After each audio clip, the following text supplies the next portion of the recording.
ജനങ്ങളാണ് എന്റെ ഈശ്വരനെന്ന് പ്രധാനമന്ത്രി നരേന്ദ്രമോദി. മറൈൻ ഡ്രൈവിൽ ധീരവ സഭയുടെ സുവർണ ജൂബിലി ആഘോഷം ഉദ്ഘാടനം ചെയ്ത് സംസാരിക്കുകയായിരുന്നു പ്രധാനമന്ത്രി.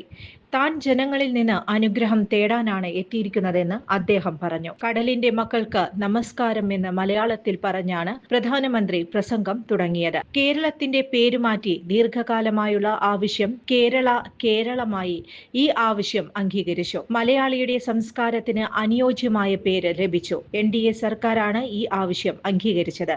മലയാളികളുടെ ആഗ്രഹം നിറവേറ്റി. കേരളത്തിലെ എല്ലാവർക്കും ആശംസ നേരുന്നതായും മോദി പറഞ്ഞു. ധീരവ സഭയെ അഭിനന്ദിച്ച് മോദി, ഈ മണ്ണിനെ മഹത്വമുള്ളതായി സംരക്ഷിക്കുന്നതിന് നിങ്ങളെല്ലാവരെയും അഭിനന്ദിക്കുന്നുവെന്ന് പ്രധാനമന്ത്രി പറഞ്ഞു. മത്സ്യത്തൊഴിലാളികളെ സംസ്ഥാനം ഭരിച്ചവർ അവഗണിച്ചെന്ന് പ്രധാനമന്ത്രി കുറ്റപ്പെടുത്തി. പ്രളയ സമയത്ത് മത്സ്യത്തൊഴിലാളികൾ നടത്തിയ രക്ഷാപ്രവർത്തനങ്ങളും പ്രധാനമന്ത്രി സൂചിപ്പിച്ചു. പ്രളയകാലത്തെ പ്രവർത്തനം സ്തുത്യർഹം.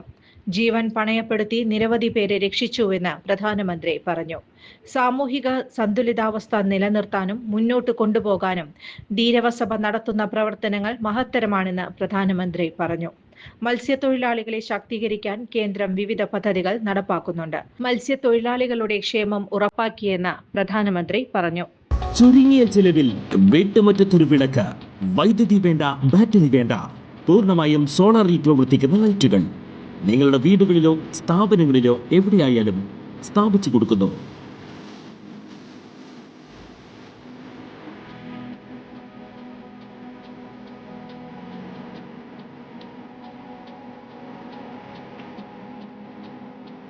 ഹാർഡോൾ solar lights.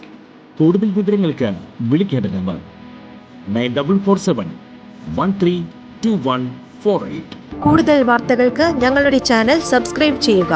Facebook follow up ചെയ്യുക. വാർത്തകൾ വേഗത്തിലറിയാൻ എനി ടൈം